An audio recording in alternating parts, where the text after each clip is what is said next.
Here we are on this Thursday, America's Mattress Life Tower Camp. Nice little drift with the cloud coverage. Beautiful day. Some storm clouds in the mountain zones. We'll look at radar real quick, see what's going on.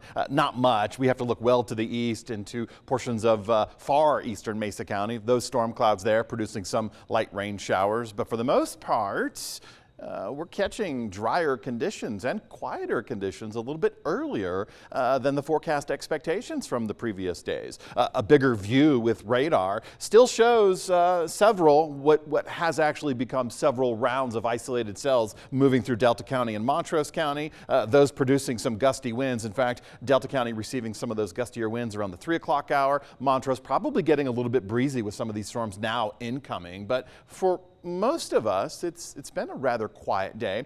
We have had our rain pattern shift to the southern zone, so that means Montrose County picking up rain today as opposed to Grand Junction, where it was a flip-flop yesterday. Grand Junction and the day before that receiving better rain totals, whereas Montrose left in the dark. But you can see good amounts of rain occurring, near 1/4 of an inch at Glenwood Springs and Gunnison, about a dime's worth at Rifle, and double that in the Pitkin County area. So yeah, we're doing well. We're adding rain totals for this month of September. Now, it's not likely we'll add a whole lot more. We still have that opportunity for a lingering shower tonight and throughout the day tomorrow. But here's more evidence of this new pattern shift, because this is our hazards page, folks. Previously, we were painted green. We were in that flood watch, and that was going to go through midnight tonight.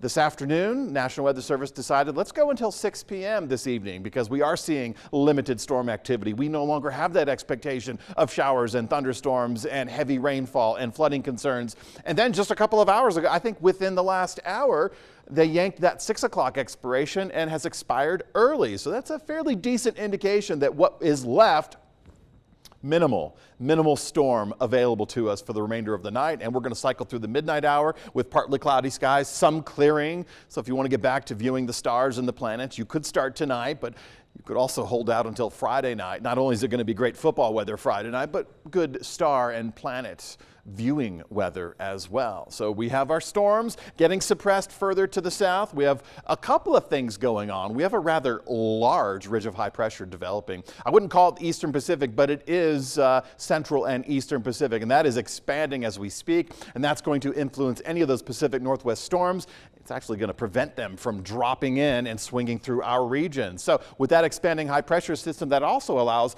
a little micro high pressure system to develop in the southwest, the desert southwest.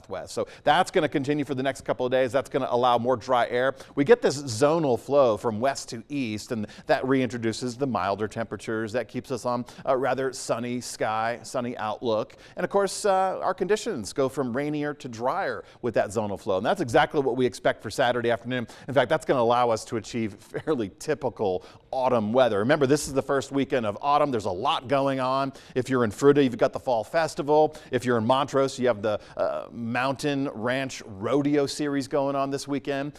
You also have any number of car shows, any opportunities to be outside this weekend. Well worth it. And of course, I'd be remiss if I did not mention Powderhorn Mountain Resort.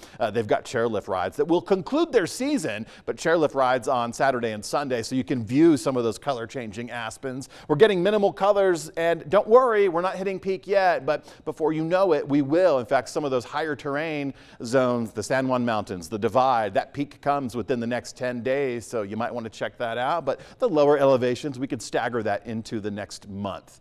Let's talk about temperatures real quick, because Grand Junction, typical high temperature for this time of the year is now 78, 79. For Montrose, it's still 75, 76. So we fell shy, but not by much, and we will get some improvements tomorrow. In fact, all locations will add just a handful more of degrees into the board. So we wrap up the work week tomorrow with mild conditions, dry conditions, starting to clear up those conditions. And we should also have light wind speeds. Today we had some storm-associated wind gusts. Still expect Delta and Montrose. We could add to our top wind gusts of the day, but for the I-70 corridor, we've pretty much finished our top wind gusts because we really don't have any more storms available to us. And as we continue through Friday, maybe some lingering showers in the mountain zones. Maybe the expectation is the San Juans, the San Luis Valley, the Continental Divide. But getting into the weekend, For any location, it's going to be about the clear, it's going to be about the dry, and it's going to be about the mild trend. And that's going to continue through the start of next week. Likely Sunday, Monday will be our warmest days of the forecast period. And then we will look at that high pressure system breaking down next week, allowing some storms to develop. Models are kind of 50-50 right now, so let's enjoy the next couple of days as we clear and dry, and let's enjoy getting into the weekend with very typical temperatures and conditions.